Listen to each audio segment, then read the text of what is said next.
Hi friends, welcome to ITI gold technical channel में आपका स्वागत है। Daily current affairs, vacancies information, ITI से रिलेटेड वीडियो पाने के लिए हमारे चैनल को सब्सक्राइब कीजिए। सब्सक्राइब करने के बाद बेल आइकन को ऑन कीजिए ताकि मैं जो भी नया वीडियो बनाऊं सबसे पहले आपके पास पहुंचे और आप उसे देखिए। यदि आपको सेशन अच्छा लगता है, सेशन से कुछ जानकारी मिलती है तो इसे लाइक कीजिए और दोस्तों में शेयर कीजिए। शेयर जरूर कीजिएगा क्योंकि ये कॉम्पिटिशन की तैयारी करने वाले बच्चों के लिए बहुत ही इंपॉर्टेंट सेशन है। चलिए सेशन की ओर चलते हैं। यदि आप अपने चैनल ITI गोल्ड टेक्निकल पर पहली बार आए हो तो इसे सब्सक्राइब कीजिए और अपने दोस्तों से भी जरूर करवाइए। आज हम पढ़ेंगे 2 जनवरी 2022 से जितने भी इंपॉर्टेंट करंट अफेयर क्वेश्चन बनेंगे वह इस वीडियो में पढ़ेंगे। तो चलिए देख लेते हैं हम। आज का हमारा पहला क्वेश्चन है,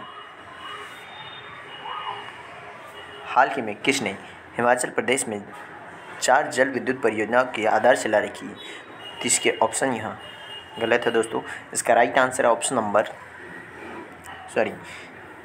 है इसका प्रधानमंत्री नरेंद्र मोदी जी ने हिमाचल प्रदेश में 4 जल विद्युत परियोजनाओं की आधारशिला रखी है। प्रधानमंत्री नरेंद्र मोदी जी ने हिमाचल प्रदेश के मंडी में 11,000 करोड़ रुपए की जल विद्युत परियोजनाओं का उद्घाटन किया है, शिलान्यास किया है। और उन्होंने सावरा कुड्डू जल विद्युत परियोजना का उद्घाटन किया जो 111 मेगावाट की परियोजना है जिसे लगभग 2080 करोड़ रुपए की लागत से बनाया गया है। उन्होंने लगभग 3 दशकों से लंबित रेणुका जी बांध परियोजना की आधारशिला भी रखी और 40 मेगावाट की इस परियोजना के निर्माण लगभग 7,000 करोड़ रुपए की लागत से किया जाएगा। और अन्य परियोजनाएं हैं Lohri stage 1 hydro power project और धौला सिद्धि हाइड्रो पावर प्रोजेक्ट हमीरपुर जिले की पहली जल विद्युत परियोजना है।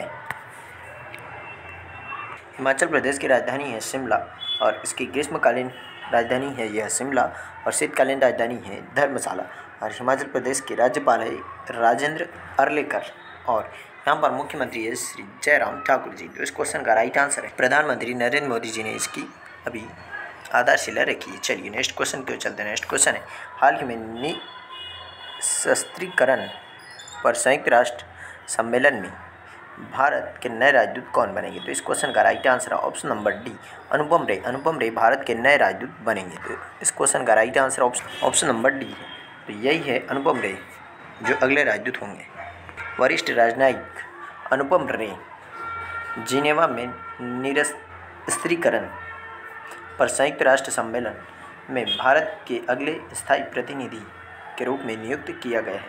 और 1994 बैच के भारतीय विदेश सेवा अधिकारी अनुपम रे वर्तमान में दिल्ली के विदेश मंत्रालय के मुख्यालय में संयुक्त सचिव के रूप में कार्यरत है। और अनुपम रे पंकज शर्मा जी का स्थान लेंगे। 1991 बैच के भारतीय विदेश सेवा अधिकारी शर्मा को मैक्सिको में भारत का अगला राजदूत नियुक्त किया गया है। तो इस क्वेश्चन का right answer option number D. चलिए नेक्स्ट क्वेश्चन पे चलते हैं। नेक्स्ट क्वेश्चन है, हाल ही में doctor VL Dutt glimpse of a pioneer's life journey नामक पुस्तक का विमोचन किसने किया? तो इस क्वेश्चन का right answer option number D, हमारे उपराष्ट्रपति M वेंकैया नायडू जी ने इस पुस्तक का भी विमोचन किया है।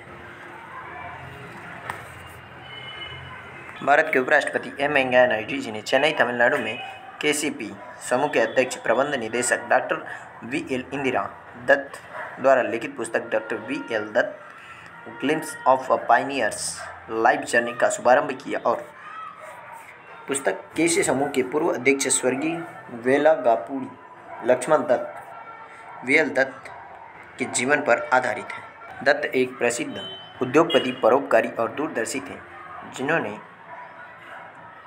युवा उद्यमियों को एक पीढ़ी को प्रभावित किया। और दत्त भारतीय वाणिज्य और उद्योग संघ फिक्की के अध्यक्ष के रूप में 1991 से 92 के प्रमुख वर्षों के दौरान सरकार और उद्योग के बीच की खाई को पाटने के लिए आवश्यक थे।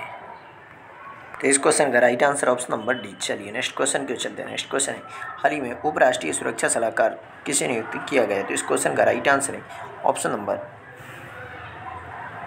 डी, इसका राइट आंसर है विक्रम मिश्री। विक्रम मिश्री को उपराष्ट्रीय सुरक्षा सलाहकार नियुक्त किया गया है। भारत के उपराष्ट्रपति राजनयिक विक्रम मिश्री राष्ट्रीय सुरक्षा परिषद सचिवालय में उपराष्ट्रीय सुरक्षा सलाहकार के रूप में नियुक्त किए गए हैं और 1990 बैच के भारतीय विदेश सेवा यानी कि IFS अधिकारी मिस्री की नियुक्ति लगभग 3 वर्षों तक चीन में भारतीय राजदूत के रूप में कार्य करने के बाद हुई है और उन्होंने विदेश मंत्रालय के मुख्यालय के साथ साथ प्रधानमंत्री कार्यालय में विभिन्न क्षमताओं में कार्य किया है। और मिस्री राष्ट्रीय सुरक्षा सलाहकार अजित डोभाल को रिपोर्ट करेंगे। वर्तमान में राजेंद्र खन्ना, पंकज शरण और दत्तात्रेय पडसलगीकर डिप्टी NSA के रूप में कार्यरत हैं। मिस्री ने यूरोप, अफ्रीका, एशिया और उत्तरी अमेरिका में विभिन्न भारतीय मिशनों में भी काम किया है और सरकार पहले ही प्रदीप कुमार रावत को चीन में भारत का नया राजदूत नियुक्त कर चुकी है। इस क्वेश्चन का right answer option number D. चलिए नेक्स्ट क्वेश्चन क्यों चलते हैं। नेक्स्ट क्वेश्चन है, हाल ही में किसने IIT कानपुर में ब्लॉकचेन आधारित डिजिटल डिग्री लॉन्च की है। तो इस क्वेश्चन का right answer option number D, प्रधानमंत्री नरेंद्र मोदी जी ने यह डिग्री लॉन्च की है।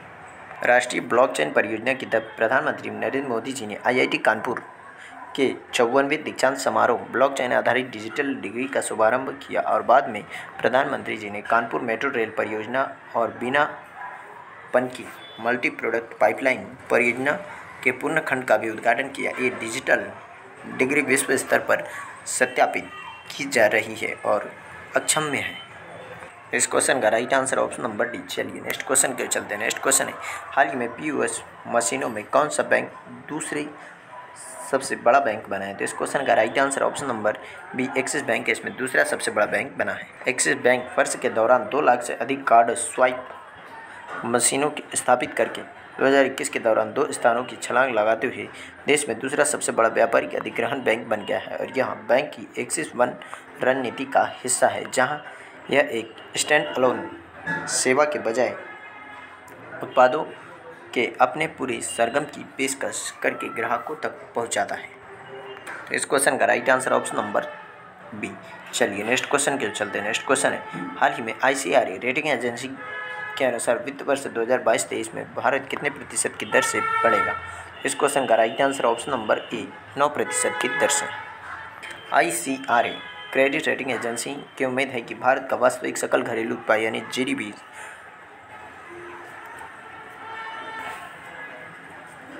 वित्त वर्ष 2022 और 2023 में 9% की दर से बढ़ेगा और चालू वित्त वर्ष की दूसरी तिमाही में भारतीय अर्थव्यवस्था 8.4% की दर से बढ़ी है।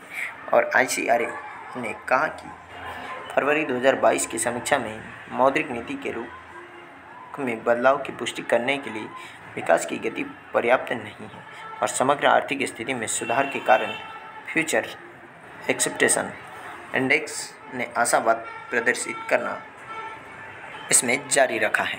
इस क्वेश्चन का right answer option number A. चलिए नेक्स्ट क्वेश्चन को चलते हैं। नेक्स्ट क्वेश्चन है, हाल ही में किस देश ने दुनिया का पहला डुअल मोड वाहन पेश किया है। तो इस क्वेश्चन का right answer option number B, Japan. Japan ने डुअल मोड वाहन पेश किया है दुनिया में पहले। जापान ने अपने शहर कायो में मिनी बस जैसी दिखने वाली दुनिया का पहला डुअल मोड वाहन पेश किया है और वाहन सड़क पर सामान्य रबर के टायरों पर चल सकता है, लेकिन इसके स्टील के पहिए जो इसके नीचे की ओर होते हैं और रेल की पटरियों से टकराने पर नीचे उतर जाते हैं और DMV 21 यात्रियों को ले जा सकता है और रेल की पटरियों पर 60 किलोमीटर प्रति घंटा की गति से दौड़ सकता है और सार्वजनिक सड़कों पर लगभग 100 किलोमीटर प्रति घंटे की गति से चल सकता है। तो आपकी जानने की इच्छा हो गई होगी कि यह कौन सा वाहन है, तो चलिए हम दिखा देते हैं। तो इस तरीके से है यह डुअल वाहन। तो इसमें यह स्टील का पहिया लगाया हुआ है जो रेल की पटरी पर भी चल सकता है। जापान की राजधानी है टोक्यो और 2020 में ओलंपिक टोक्यो में ही हुए थे और जापान की मुद्रा है जापानी येन और यहाँ पर प्रधानमंत्री है फूमियो किशिदा। इस क्वेश्चन का राइट ऑप्शन नंबर बी इसका राइट आंसर है। चलिए नेक्स्ट क्वेश्चन की ओर चलते हैं। नेक्स्ट क्वेश्चन है, हाल ही में श्यामा प्रसाद मुखर्जी रूर्बन मिशन में कौन सा राज्य अव्वल है, यानी कि पहले स्थान पर है। तो इसका right answer option number A, Telangana राज्य इसमें पहले स्थान। श्यामा प्रसाद मुखर्जी रूर्बन मिशन को लागू करने वाले 34 राज्यों और केंद्र शासित प्रदेशों में तेलंगाना को पहला स्थान मिला है और तमिलनाडु और गुजरात में सूची में क्रमशः दूसरा और तीसरा स्थान मिला है और क्लस्टर की रैंकिंग में 295 समूहों में संगारेड्डी के रयाकल और तेलंगाना के कामारेड्डी के जुक्कल क्लस्टर ने क्रमशः पहला और दूसरा स्थान हासिल किया। मिजोरम के आइजोल में एबॉक क्लस्टर तीसरा स्थान मिला। इस क्वेश्चन का right answer option number A. चलिए नेक्स्ट क्वेश्चन की ओर चलते हैं। नेक्स्ट क्वेश्चन है, हाल ही में महेंद्र प्रसाद जी का निधन हुआ, वह कौन थे? वह एक राजनेता थे। तो इसका right answer option number A. Janata Dal United के 7 बार के राज्यसभा सांसद और उद्योगपति महेंद्र प्रसाद जी का निधन हो गया। वह बिहार के 7 बार राज्यसभा सांसद रहे और 1 बार लोकसभा के लिए भी चुने गए। वे पहली बार 1980 में कांग्रेस की टिकट पर लोकसभा के लिए चुने गए थे और संसद के सबसे अमीर सदस्यों में से एक होने का अनुमान है और अरिस्टो फार्मास्यूटिकल्स के संस्थापक बिहार से 7 बार राज्यसभा सांसद थे और 1 बार लोकसभा के लिए भी यह चुने गए। यही थे महेंद्र प्रसाद जी। इसका राइट आंसर हो जाएगा ऑप्शन नंबर ए। चलिए आज का सेशन यही समाप्त होता है। यदि आप अपने चैनल ITI गोल्ड टेक्निकल पर पहली बार आए हो तो इसे सब्सक्राइब कीजिए। सब्सक्राइब करने के बाद बेल आइकन को ऑन कीजिए ताकि मैं जो भी नया वीडियो बनाऊं सबसे पहले आपके पास पहुंचे और आप उसे देखिए। आपको सेशन अच्छा लगता है, सेशन से कुछ जानकारी मिलती है तो इसे लाइक कीजिए और दोस्तों में शेयर कीजिए। Thank you so much watching for my video. मिलते हैं नेक्स्ट सेशन में।